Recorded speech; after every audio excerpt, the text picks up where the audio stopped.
anaendelea kusema,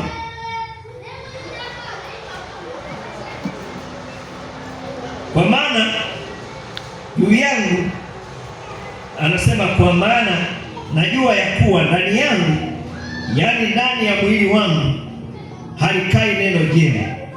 Kwa kuwa kutaka nataka, bali kutenda lililo jema sipati. Nasikia? Bwana asifiwe.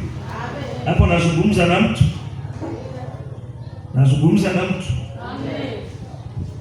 Au sisi wote tumefaulu hapa? Nirudie tena kusoma.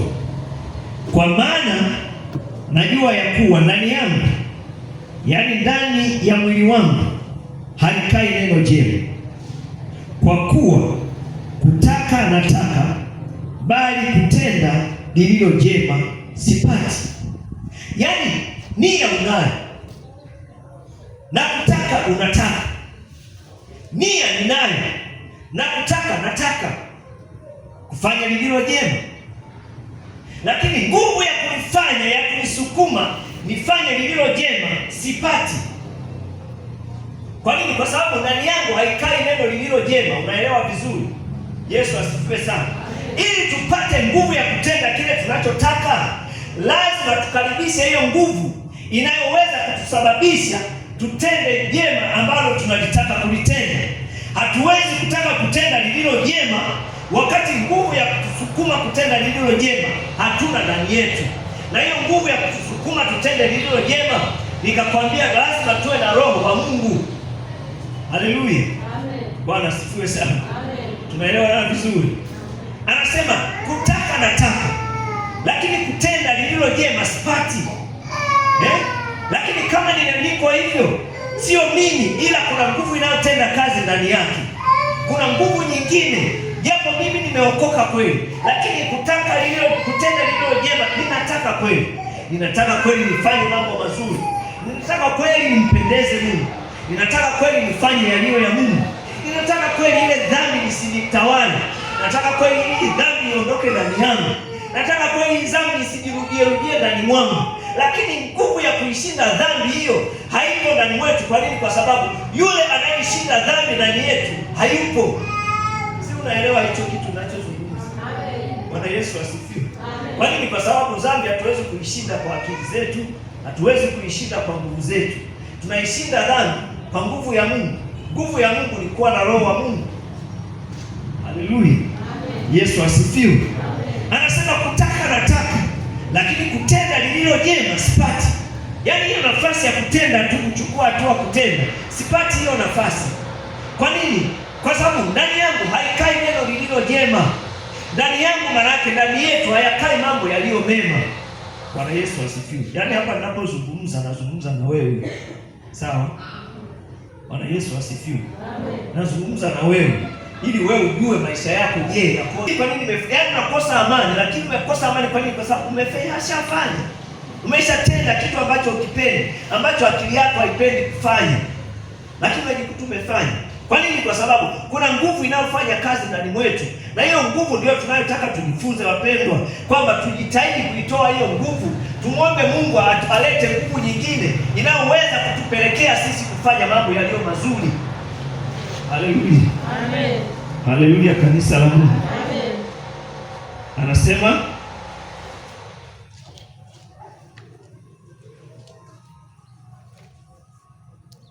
mstari wa 19. Kwa maana lile jema nilipendalo silitendi, bali lile baya nisilolipenda ndilo nilitendalo. Basi kama lile nisilolipenda ndilo nilitendalo, si mimi nafsi yangu nilitendaye, bali ni ile dhambi ikaayo ndani yangu. Basi nimeona sheria hii ya kuwa kwangu mimi nitakaye kutenda lililo jema lipo lililo baya. Kwa maana naifurahia sheria ya Mungu kwa utu wa ndani, lakini katika viungo vyangu naona sheria iliyo mbali inapiga vita na ile sheria ya akili zangu, na kunifanya mateka ya ile sheria, ya dhambi iliyo katika viungo vyangu. Bwana Yesu asifiwe. Amen. Bwana Yesu asifiwe. Amen.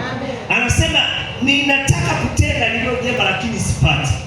Na hivyo hii sheria sasa imenifanya kuwa mtumwa. Anasema hivi kwamba ninaona nguvu iliyo mbali, sheria iliyo mbali inavutana na akili zangu.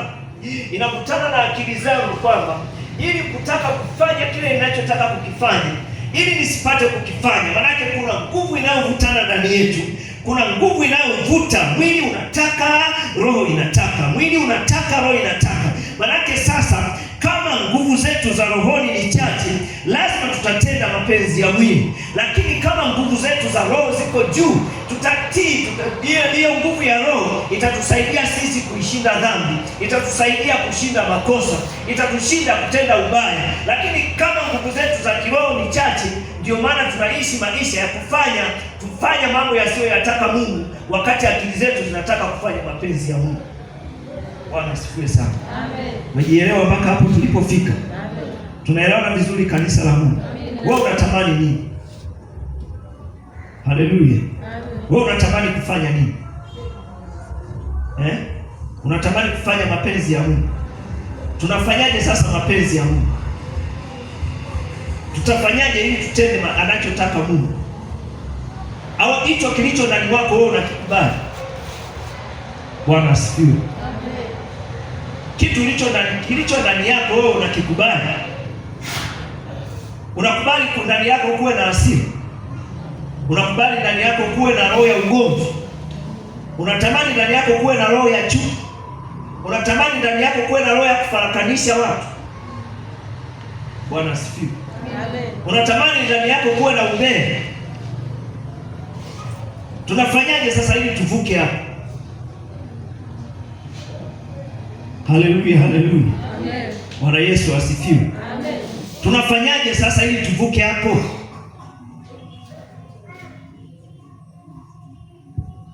Tunafanyaje ili tutoke huko? Ni kweli tumeokoka, lakini mbona kuna vitu bado vinazaliwa sio vya kimungu ndani mwetu? Sivyo vitu vinavyompendeza Mungu. Na wewe mwenyewe ni shahidi kwamba sio vitu ambavyo hata wewe mwenyewe unavifurahia. Kwa nini? Kwa sababu vimekugombanisha na ndugu, vimekugombanisha na watu wa familia, vimekufanya sifa yako imekuwa mbaya. Tunafanyaje ili tuweze kutoka hapa? Tunafanyaje ili tuweze kujikwamua na hivyo vitu? Tunafanyaje ili vitu visizaliwe ndani mwetu?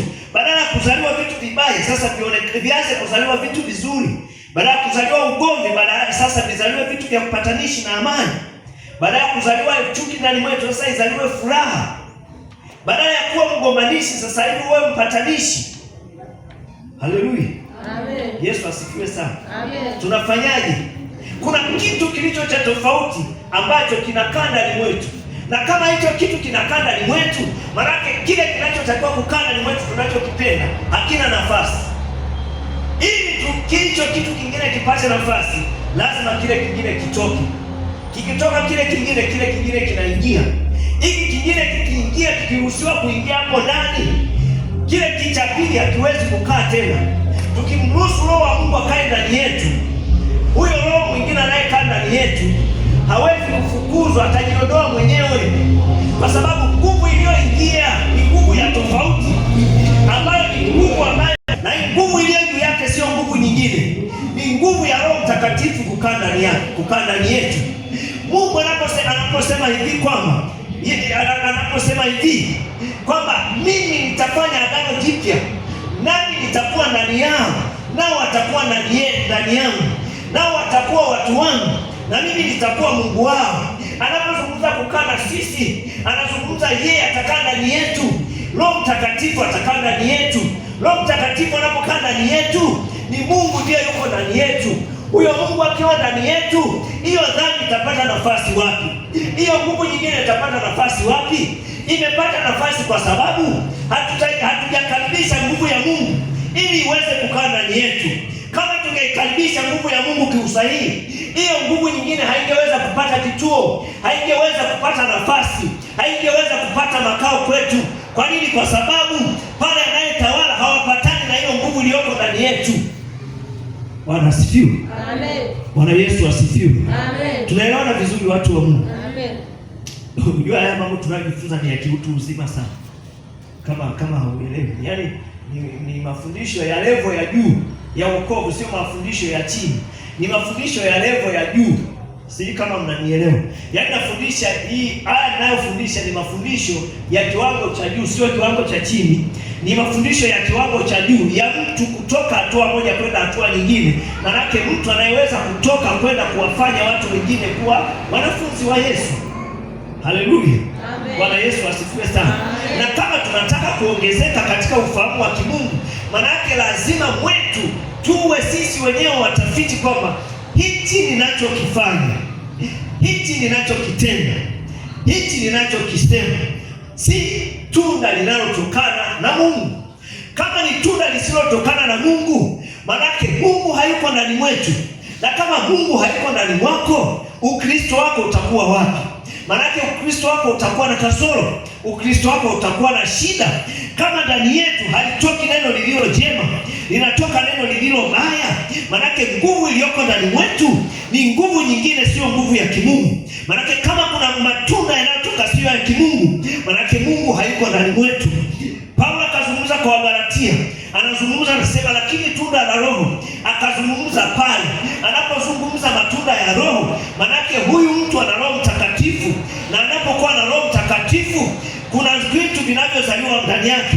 Vinavyozaliwa ndani yake ndio akaita tunda. Mtu anayezaa matunda ya Roho Mtakatifu ni mtu ambaye anatoa vitu vinavyotokana na matunda ya Roho wa Mungu. Akazungumza pale upendo, amani, furaha, sijui na nini. Na akazungumza, lakini anasema mstari mwingine anasema hivi, lakini matendo ya mwili ni dhahiri, ndio haya. Si ndio? Bwana Yesu asifiwe. Amen. Bwana Yesu asifiwe. Amen. Haleluya, haleluya. Amen. Sikiliza nikwambie, anazungumza anasema matunda, anasema tunda la Roho. Tunda la Roho, maanake mtu Mkristo wa kweli anatakiwa awe na tunda la Roho ndani yake. Yaani maanake matunda ya kitu ni vile vinavyotokana. Sisemeni. Yesu asifiwe. Haleluya. Amen. Matunda, tunapozungumza matunda, tunajua ukienda kwenye mwembe unapata mwembe, ukienda kwenye mgomba unapata ndizi, ukienda kwenye mchungwa unapata mchungwa, si ndio? Mchungwa umeota pale, umekuwa. Saa ya kuzaa umezaa matunda yanayofanana na mti wenyewe, si ndio? Yesu asifiwe. Amen. Bwana ni mfano rahisi kabisa. Ndivyo tunachokizungumza hapa, kwamba Mkristo wa kweli anatakiwa azae matunda yanayofanana na Kristo. Haiwezekani Mkristo alafu akazaa matunda yasiyofanana na Kristo. Haiwezekani. Na kama kuna vitu vinazaliwa tofauti na imani tuliyoiamini, bado imani yetu ina shida. Ndio maana tunajifunza ili tuiboreshe imani yetu. Tunajifunza ili imani yetu iwe bora zaidi, imani yetu iwe nzuri, imani yetu iwe ni imani iliyo njema, imani ambayo inazaa matunda kweli kweli. Wanaposema huyu ni mtu wa kanisani, wanaposema huyu ni Mkristo, manake sisi ni zao la Kristo. Wanaposema Mkristo, manake tunapaswa kuzaa matunda yanayotokana na Kristo.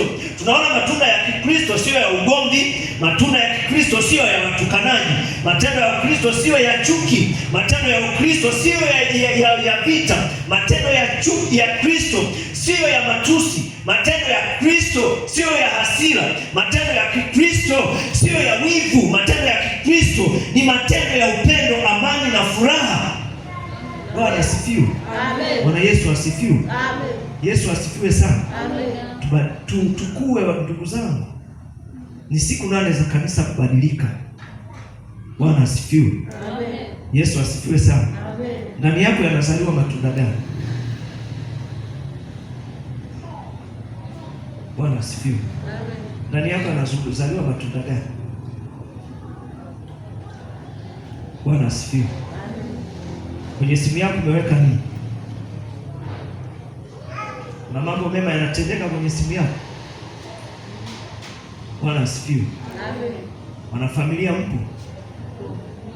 Simu yako unaweza kumruhusu mume wako akae naye mpaka jioni, asubuhi mpaka jioni? Unaweza? Kweli? Kweli, hawezi kukuta makorokoro.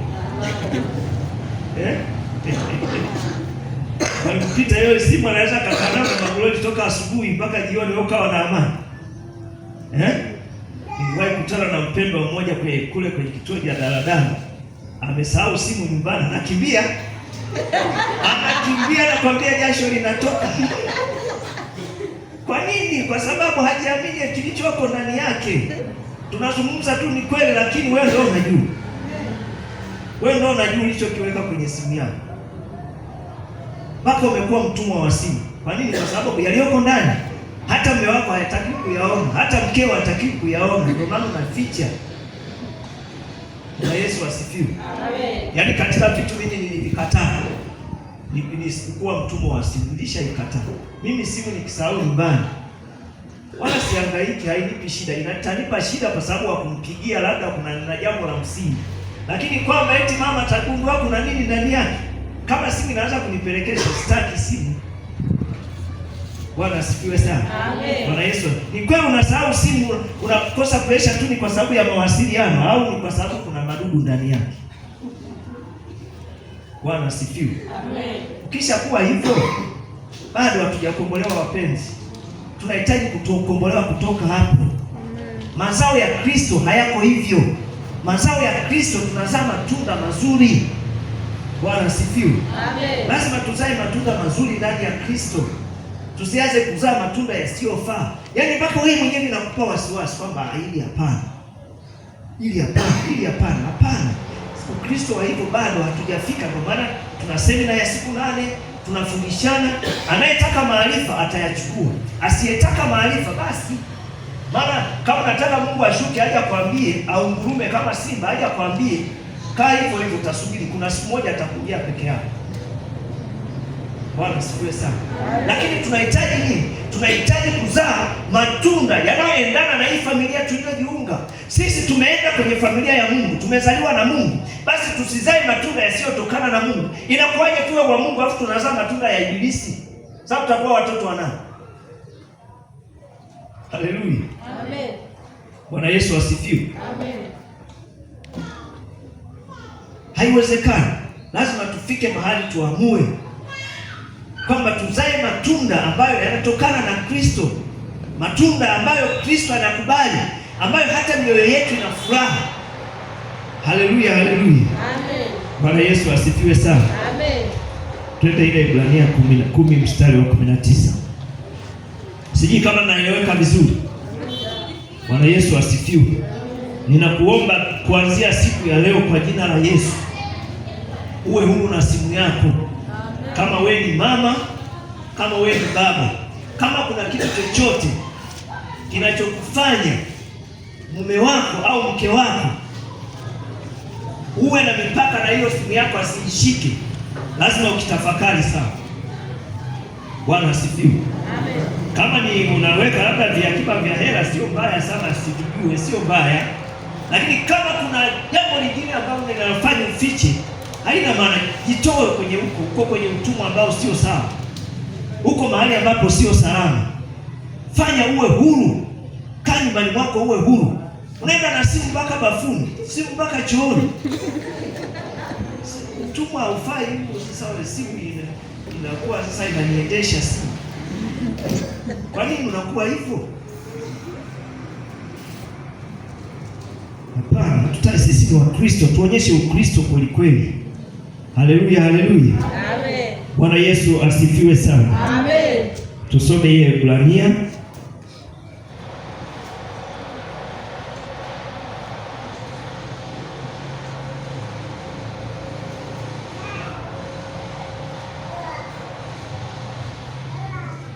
Ibrania 10:19.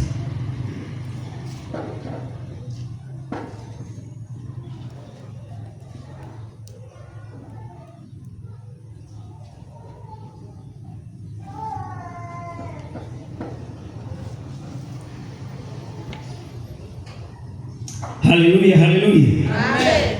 Haleluya watu wa Mungu. Amen. Tusome hapo, anasema hivi: basi ndugu, kwa kuwa tuna ujasiri wa kupaingia patakatifu kwa damu ya Yesu, njia ile aliyotuanzia, iliyo mpya, iliyo hai, ipitayo katika pazia, yaani mwili wake, na kuwa na kuhani mkuu juu ya nyumba ya Mungu.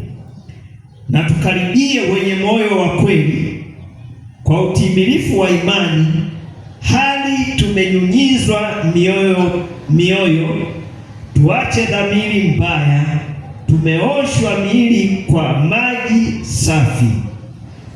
Bwana Yesu asifiwe. Amen. Bwana Yesu asifiwe. Amen. Anasema basi ikiwa tuna ujasiri wa kupakaribia. Si kama unaelewa hichi kitu. Amen. Sasa mpaka tufike hapo, mpaka kuwe na vitu ambavyo vimeondoka ndani yetu, mpaka kuwe kuna vitu ambavyo tumeviondoa kabisa, mpaka tuwe na vitu ambavyo havizaliwi tena ndani yetu. Ndio maana anazungumza au mstari anazungumza, anasema hivi, anasema, nirudie tena kusoma, anasema basi ndugu, kwa kuwa tuna ujasiri wa kupaingia patakatifu kwa damu ya Yesu. Unaelewa anachozungumza? Unaelewa? Anazungumza ujasiri wetu wa kupaingia patakatifu, manake hakuna njia nyingine, hakuna njia nyingine inayoweza kutupa kibali kwa Mungu zaidi ya damu ya Yesu. Anasema ikiwa tuna ujasiri. Sasa ujasiri tunaupataje? Wewe mwenyewe ni shahidi, si ndio? Ukishafanya kosa huwezi kuwa na amani, si ndio? Hata katika ulimwengu wa kawaida tu ujasiri huwa unakuja mtu akifanya vizuri, anakuwa na ujasiri. Anasema basi ikiwa tuna ujasiri wa kupaingia patakatifu kwa damu ya Yesu. Sikiliza, kinachotupeleka patakatifu ni damu ya Yesu. Hakuna kingine kinachotupeleka mahali patakatifu kwa damu ya Yesu. Kinachoweza kutupeleka mahali patakatifu ni damu ya Yesu peke yake. Nje ya damu ya Yesu hakuna kinachoweza kutupeleka mahali patakatifu.